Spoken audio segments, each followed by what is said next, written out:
When it comes to managing files on Android, your tablet always has a standard folder structure, but you can also create your own custom folders. To create a folder, I'll go to the File Manager. On my Samsung tablet, that's the My Files app. Here I can browse my existing folders. To add a new folder, I can tap the three dots up top and choose Create Folder. I'll give it a name, and my new folder will be created in the folder that I'm currently at. In this case, it goes on the root of my internal storage. My folder is obviously empty at first, and I could now go to a different folder on my tablet to choose files and move them to my new custom folder. I could move individual files or entire folders, and I can move things between my internal storage and the memory card I have installed in my tablet. You can even use an external hard drive with your tablet. I have a separate video showing how to do that, so go check it out next if you're interested.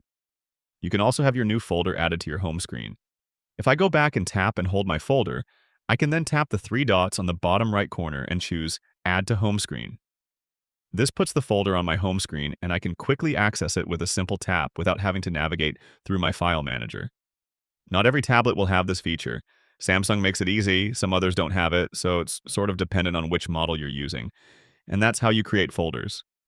Click the like button if this helped, and subscribe for more easy guides like this.